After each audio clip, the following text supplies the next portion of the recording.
আমার একটা নতুন ভিডিওতে তোমাদের সবাইকে স্বাগত। তোমরা সবাই কেমন আছো বলো? আশা করি সবাই ভালো আছো। আর সবারই প্রত্যেক জনাদের মানে জায়গায় সবারই আর কি বৃষ্টি হচ্ছে, আমাদেরও খুব বৃষ্টি হচ্ছে এখনও পর্যন্ত। আজকে 3-4 দিন হয়ে গেল। যাই হোক, এখন ঘড়ির কাঁটায় বাজে 7টা আর আমি ভিডিওটা শুরু করলাম। আর সকাল সকাল স্নান টান করে একবারে রেডি। আর আজকে অনেক দিন পর স্নান করে মানে গ্রীষ্মকালে শীতকালের মতো অনুভূতি হলো। মানে এত ঠান্ডা হয়ে গেছে, জল যত ঢালছি আরও ঠান্ডা ঠান্ডা করছে। যাই হোক, তো চলো আজকের ভিডিওটা শুরু করা যাক। আর আজকে আমি অনেক সকাল সকাল উঠেছি, বলতে 5টার মতো উঠতে হয়েছে, কারণ সোনামার বাবা ডিউটি গেছিলো, টিফিন করে দিলাম, মর্নিং ডিউটি ছিল, ওই জন্য সকাল সকাল উঠে পড়েছি। সোনামা এখনও ঘুম থেকে ওঠেনি, সোনামাকে ঘুম থেকে ওঠাবো। তারপরে এখন ওঠাচ্ছি না, ইচ্ছা করি যে এখন এই 7টার মতো বাজে একটু ঘুমাচ্ছে, যখন ঘুমাক, ঠান্ডা ঠান্ডা ওয়েদার, ঘুমাতে তো সবারই ভালো লাগে। আমারও ইচ্ছা করছিল, যেহেতু উঠতে হবে, সোনামার বাবার ডিউটি, আমারকে যেতে হবে, মানে উঠতে হবে আর কি, সেই জন্য আরও। যাই হোক, তো চলো বেশি কথা না বলে ব্লগটা শুরু করি। আর প্রথম থেকে শেষ পর্যন্ত প্লিজ তোমরা সবাই দেখো। আর একটা কথা কি বলো তো, আমি সোনামার ভিডিও দিচ্ছি তো দেখছি বারবার কমেন্ট অফ করে দিচ্ছে, কেন জানি না, হয়তো চাইল্ড মানে বাচ্চার বলে হয়তো কমেন্ট অফ করছে। যাই হোক, চ্যানেলের কোনো ক্ষতি কিনা সেটাও বুঝতে পারছি না, কেউ জেনে থাকলে অবশ্যই কমেন্টে জানিও। তো চলো বেশি কথা না বলে ভিডিওটা। আর এদিকে দেখো একটু চা করছি বলতে সকালে একবার হয়েছে, কিন্তু বৌদি এলো বলে বৌদির জন্য একটু চা চাপালাম, ভাতটাও চাপিয়ে দিয়েছি। এদিকে মাছগুলো ফ্রিজ থেকে বার করেছি। আর কি বলতো, একটু চান করেছি তো সকাল সকাল, ঠান্ডা লেগে গেছে আজকে চানটা করে, যেহেতু জলটা ঠান্ডা ছিল, সেই জন্য একটু চাটাও খাচ্ছি আমি আর বৌদিকে বলছি তোমাকে দেখা যাচ্ছে না, একটু দেখাই। তাই মানে সত্যি খুব ভালো জানো তো আমাদের বৌদি। আর দেখো ওয়েদারটা একবারে এখনও বৃষ্টি থামেনি, এরকম একটা ব্যাপার। এদিকে বৌদিও কাজ করছে, আর এই বৃষ্টিতেও বৌদি কাজে আস। মর্নিং বেটা,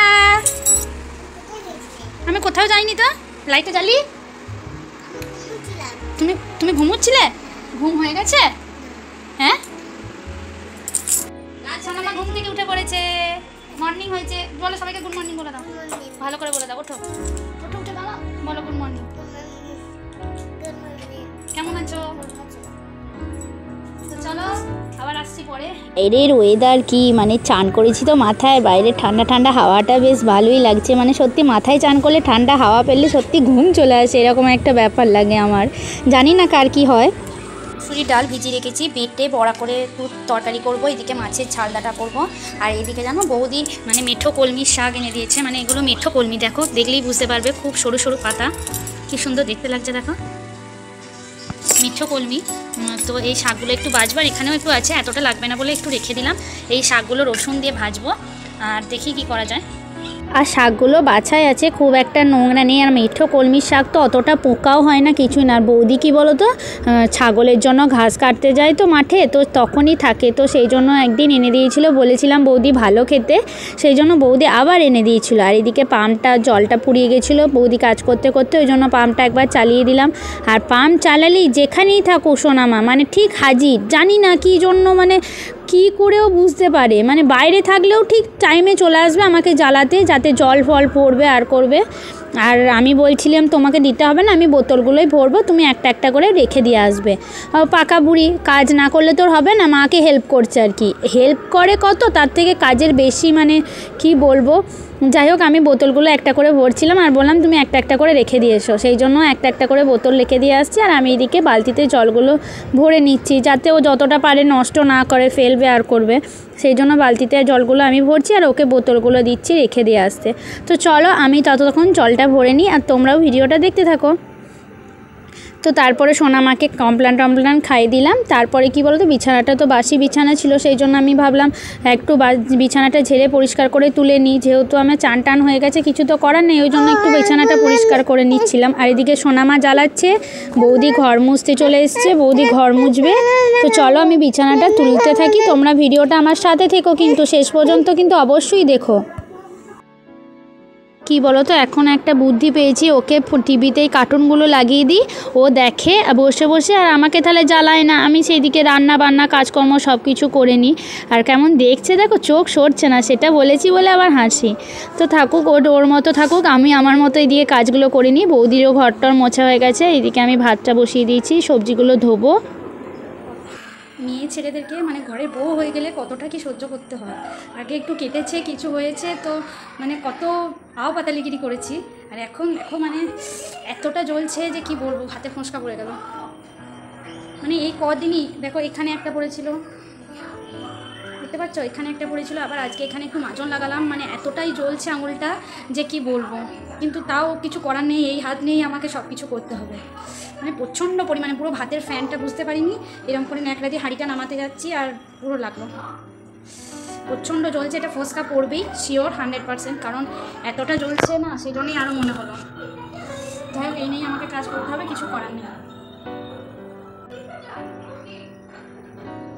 এই তেলটা ছিল একটু, কালকে মাছ ভেজেছিলাম, সেই মাছ ভাজার তেলটা দিয়েই আজকে একটু মাছটা ভেজে নেব, কারণ এই মাছ ভাজার তেলটা তো অন্য কিছু রান্না করা যাবে না নয় যাবে, কিন্তু মাছ ভাজার তেল যেহেতু, মাছ ভাজার তেলে রান্না করাটাই বেশি ভালো। আর হাতটা প্রচণ্ড পরিমাণে জ্বলছে, এই কদিনই খালি এত ফোঁসকা পড়ছে, আগের দিন এইখানে ফোঁসকা পড়েছে এই আঙুলে, আজকে আবার এইখানটায়। যাই হোক চলো, মুসুরির ডালটা বাড়তে হবে, শাকটা ধুতে হবে। আর এদিকে আমি সবজিগুলো ধুয়ে নিচ্ছি, সবজি বলতে শাকটা আছে আর আলুটা আছে, আলুটা সিটি মারবো, আর ওটা মুসুরির ডালের বড়া করে তরকারি, শাক ভাজা, একটু ডাল আর মাছের ঝালদা করব, আর মোরলা মাছের টক। তো আমি মোটামুটি প্রায় রান্নাগুলো শুরু করে দিয়েছি, কারণ সোনামাকে টাইমে খাওয়াতে হবে, ওকে তো ওর টাইমের মতো খাওয়াতে হবে, যতই যাই হোক, যতই কষ্ট হোক, যাই হোক, সত্যি আমাদেরকে কত কষ্ট সহ্য করতে হয়। দেখো এত হাতে ফোঁসকা পড়েছে, এতটাই জ্বলছে যে কি বলবো, তাতেও কিন্তু আমাকে সব কাজই করতে হচ্ছে, কারণ কেউ করার নেই, কে করবে, আমাকেই করতে হবে। আর বিয়ের আগে সত্যি এমন হয়েছে যে ওই হাত নিয়ে কিছু করতে পারবো না, মানে এইটুকু কেটেছে, কিছু হয়েছে, সঙ্গে সঙ্গে হ্যান্ডিপ্লাস এমন হয়েছে। আর এখন দেখো ওই হাত নিয়েই আমাকে জল টল সমস্ত কিছু তাই করতে হচ্ছে, কিছু করার নেই। সত্যি আমাদের মেয়েদের এটাই হয়তো ভাগ্য যাকে বলে। যাই হোক, তো চলো আমি এদিকে সব করতে থাকি আর তোমরাও ভিডিওটা দেখতে থাকো। আর এদিকে দেখো হাতটা আমার কেমন, ফোঁসকাটা কেমন মানে সাদা হয়ে উঠে গেল, কিন্তু কিছু করার নেই, মাজনটাই বা কতক্ষণ রাখবো। আর এদিকে বৌদি না কালকে আসবে না বলেছে, কালকে বৌদির ঘরে একটু পুজো আছে, সেই জন্য যতটা পারছি একটু একটু করে খাবারগুলো, সোনামাকে ভাতটা খাওয়ালাম 10টার সময়, তো যতগুলো পারছি একটু একটু করে বাসনগুলো মেজে রেখে দিচ্ছি, কারণ আমাকেই যখন মাজতে হবে, করতে হবে, ফালতু ফেলে রেখে তো লাভ নেই। সেই জন্য যতটা পারলাম বাসনগুলো ধুয়ে রাখলাম। এদিকে মশলাটাও হয়ে গেছে, তরকারিটা করে নেব, মানে মুসুরির ডালের বড়াগুলোও করে নিয়েছি, এতে ফেলে আর কি তরকারিটা করব। আর সত্যি আমাদের মেয়েদের এমনই, মানে সংসারটা ঢুকে গেলে মানুষের অন্য কাজ আর কিছুই হয় না, সংসারের প্রতি সময় দিতে দিতে, ছেলে মেয়েদের প্রতি সময় দিতে দিতে আর কিচ্ছু না। ইউটিউবটা আছে, করছি, ভ্লগ হচ্ছে, এটুকুই যা, তাছাড়া আর কিচ্ছু না, মানে না নিজের মতো একটা কাজ করা, না কিছু, কি কার করব, কিছু তো করার নেই, এই নিয়ে আমাদেরকে চলতে হবে। যাই হোক, তো চলো আমার এদিকে তরকারিটাও হয়ে গেছে, এরপর মাছটা করে নেবো, মাছের ঝালদাটা করে নিলেই আমার মোটামুটি হয়ে যাবে।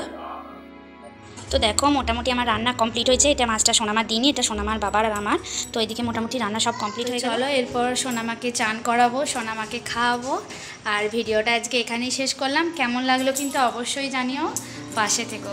তো চলো, সবাই ভালো থাকবে, টাটা।